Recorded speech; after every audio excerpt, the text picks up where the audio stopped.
Okay, we want to try to explain the acidity of organic compounds based on principles of elements in the compounds or how the compounds are put together, such that we'd be able to predict the acidity of organic compounds we've never seen before.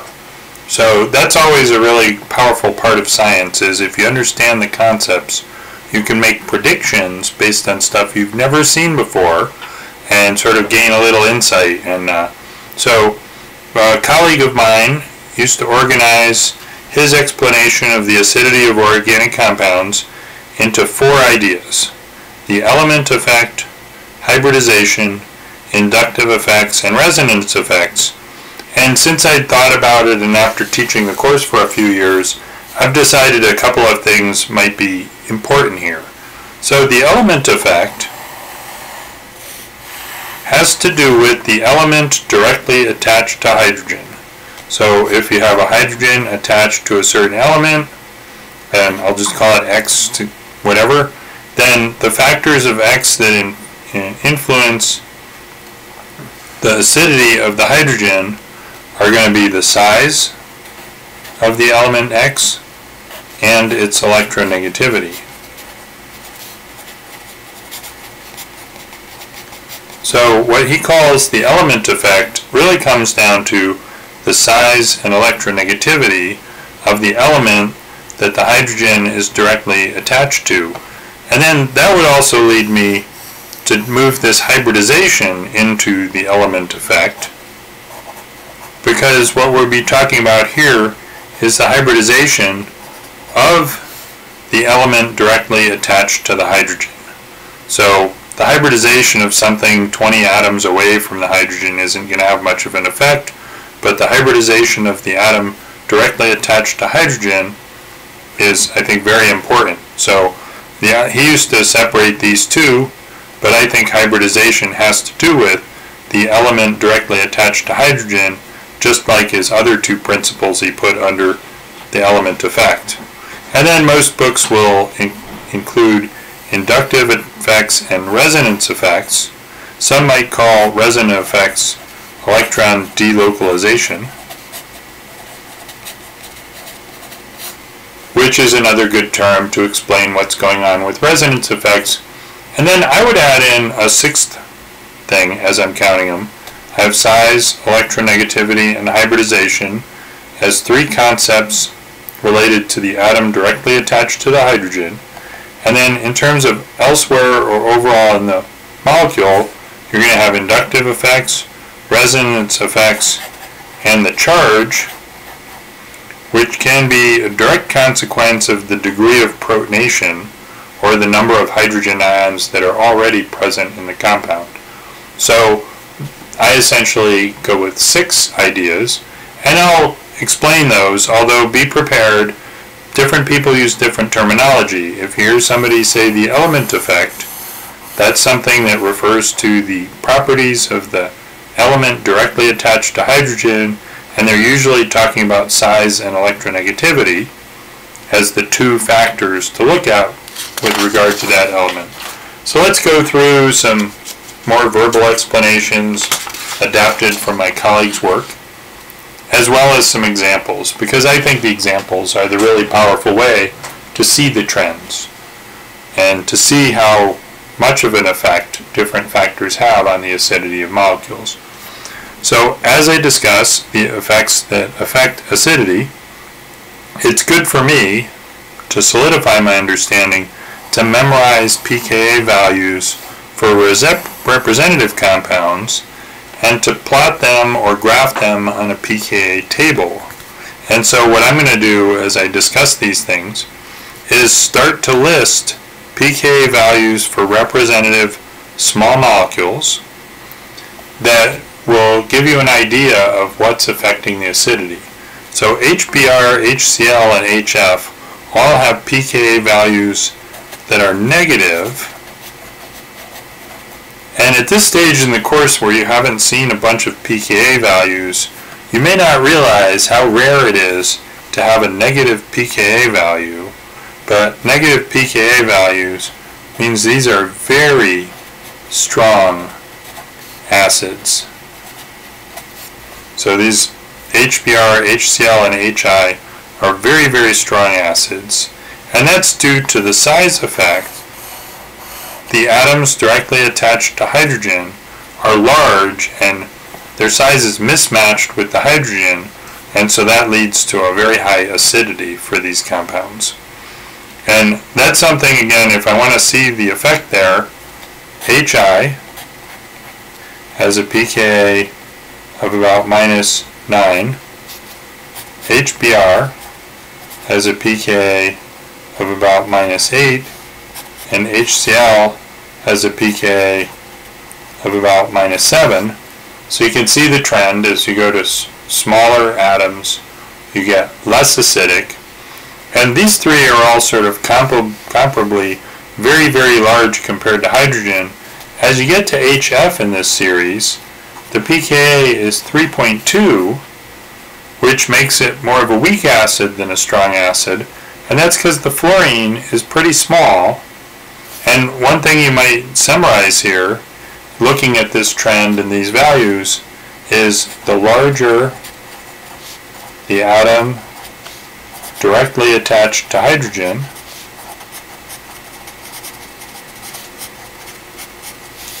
the stronger the acid is.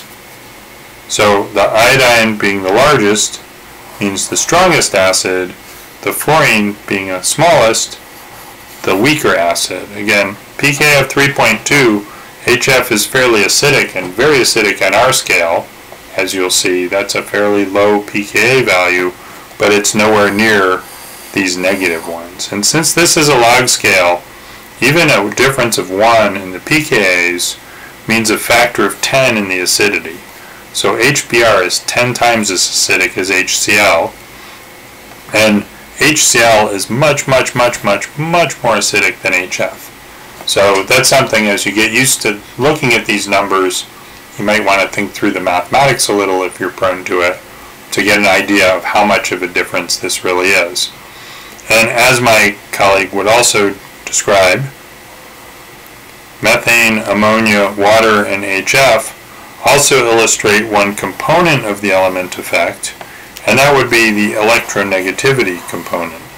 So he would lump sort of size and electronegativity of the element directly attached to hydrogen into something he called the element effect.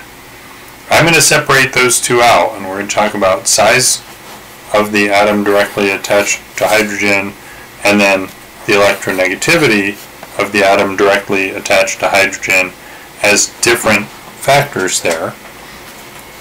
So methane has a pKa of 50, ammonia has a pKa about 35, water has a pKa of about 16, and HF we've already used in a trend has a pKa value of 3.2. And because carbon, nitrogen, oxygen, and fluorine are all in the second row of the periodic table, they're all fairly similar in terms of size. So that's why this comparison is useful. We're talking about elements, carbon, nitrogen, oxygen, and fluorine, that are very similar in terms of size, but very different in terms of electronegativity. And that's why this shows the electronegativity trend, and the size is left out of it. So you can see from a pKa of 50, probably the weakest acid that we're going to encounter, and most people would tell you very accurately, methane is not an acid. Its pKa is so high it will very, very rarely be forced to act as an acid, whereas HF, the much more electronegative fluorine, makes the HF a much more acidic compound. So this is one where the trend is that the higher electronegativity of the atom attached to hydrogen makes a stronger acid. And I'd argue that the size trend is much stronger trend because fluorine is more electronegative than iodine, but HI is a stronger acid than HF. So these values go against the electronegativity trend because the size trend is more important. So if I'm going to look at what's going on with the acidity of a compound, I'm first going to look at the size of the atom directly attached to hydrogen. That's going to be my first most important thing to look at. And then secondly, the electronegativity of the atom directly attached to hydrogen. And so that's a couple of things to characterize. And we're going to clean up and make a nice table of all the different factors that affect the acidity and representative compounds. The other thing that I would include in the element effect, because it also is a factor or property of the atom directly attached to hydrogen, would be hybridization effects. So ethane, C2H6, and the ane means single bonds. So ane means single bonds. Ethane is C2H6, right? And then you have all single bonds, and the pKa looks very much like methane. So that's something that's going to be important here when we look at methane versus ethane. Methane has a carbon attached to hydrogen, so carbon is similar in size and electronegativity to carbon, and ethane has a carbon attached to hydrogen. So, and this is an sp3 carbon attached to hydrogen. This is an sp3 carbon attached to hydrogen. That's why methane and ethane both have pKa's very close to 50, very similar to each other. Now ethene, or ethylene, C2H4, and ethylene, C2H4, now when we draw the dot structure for that, we see 3 electron domains about the carbon. So this carbon is sp2 hybridized. So in methane and ethane, we had sp3 hybridization, pKa 50, the weakest acids we know about. But when we go to ethene, or ethylene, sp2 hybridized carbon, that makes this quite a bit more acidic. So sp2 hybridization of the atom directly attached to hydrogen is a very huge factor, about 1,000,000 times more acidic for ethene or ethylene compared to ethane. And then if we go to C2H2, where we have a carbon triply bonded to another carbon, and this would be sp hybridization and linear. And this is why we went through some of the bonding theories before in the review section of the course, so that if you understand hybridization and can identify the hybridization of an atom given its formula and from its dot structure, then you could start to attach the hybridization to other concepts that it attaches to. So acetylene, or ethane, is a pK of only 25, is much more acidic than other hydrocarbons because the sp hybridization of the carbon makes it bond to the hydrogen completely differently in some sense than if it was an sp3 hybridized carbon bonded to the hydrogen. So the amount of electron density that's available to the hydrogen depends very much on the electronegativity. So here's 3 other compounds. I would memorize their pKa values for comparison, because if you have a big huge molecule that's got a lot of different features, but you see this little piece in it, an sp hybridized carbon attached to a hydrogen, then you can figure that by comparison to ethane, you're going to have a pK roughly about 25, depending on which other factors are involved. So we're going to build a list and a big pKa table of things to compare to make sure we understand the concepts. In terms of sizes of atoms, I like the hydrohalic acids and memorizing their pKa's to show which things have really very acidic because of the large size of the atoms. And then in terms of electronegativity, you'll see plenty of oxygens, nitrogens and carbons attached to hydrogen in organic chemistry, and knowing how those give you representative pKa's is important. And then the different hybridizations, you'll see plenty of carbons attached to hydrogen, and some of them are going to be more acidic because they're sp hybridized carbons, not sp3 hybridized carbons. So there's 3 of the 6 factors that I think affect the acidity, and we focused here on the atom directly attached to hydrogen. How big is it? How electronegative is it?